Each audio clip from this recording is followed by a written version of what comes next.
Kapitulli 16. Pastaj nga tempulli dëgjova një zë të lartë që u tha 7 angjëjve: Shkoni dhe derdhni në tokë 7 kupat e zemërimit të Perëndisë. Angjëlli i parë shkoi dhe derdhi kupën e tij në tokë. Atëherë një plagë e keqe dhe e dhimbshme i zuri njerëzit që kishin damkën e bishës dhe ata që adhuronin shëmbulltyrën e saj. Angjëlli i dytë e derdhi kupën e tij në det, dhe uji i detit u bëgjak si gjaku i të vdekurit dhe të gjitha gjallësat e detit ngordhën. Angjëlli i tretë e derdhi kupën e tij në lumenjtë në burimet e ujrave dhe ato u bën gjak. Pastaj dëgjova angjëllin e ujrave që tha: I drejti e ti, o i shenjtë, që je dhe që ishe, sepse gjykove drejt. Ata derdhën gjak të krishterësh e profetësh, dhe ti gjaku dhe për të pirë, se e meritonin. Pastaj dëgjova një zë nga altari që tha: Po, Zot, Perëndi i gjithëpushtetshëm, të vërteta e të drejta janë gjykimet e tua.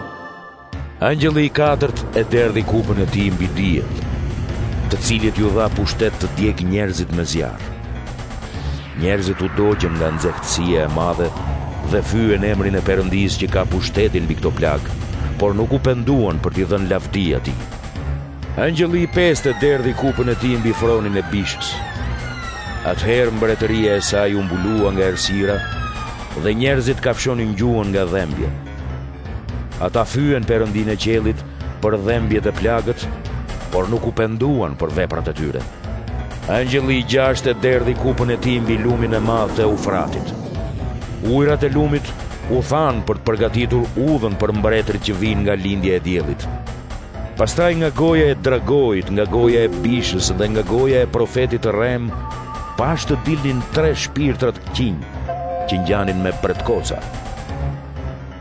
Ata janë shpirtra djajsh që bëjnë mrekulli dhe janë nisur për të mbledhur mbretërit e gjithë botës për betejën e ditës madhe të Perëndisë së gjithëpushtetshëm.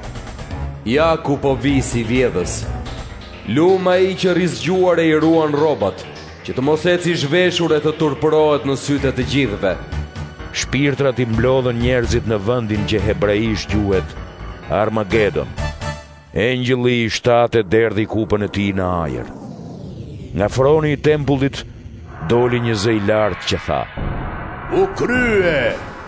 Atëherë shpërthyen vetëtima, zëra, bubullima dhe ra një tërmet i madh. Një tërmet i tillë nuk ishte rënë kurrë mbi tokë që nga krijimi i njeriu.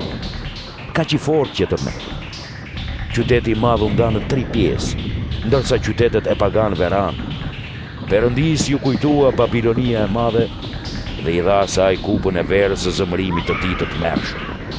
Ishujt lëvizën nga vendi, ndërsa malet nuk u panë më. Nga qielli filluan të binin mbi njerëzit kokra të mëdha breshërit fort që peshonin secila rreth 40 kg. Njerëzit fyen Perëndinë për plagën e breshërit, sepse ajo plagë ishte shumë e rëndë.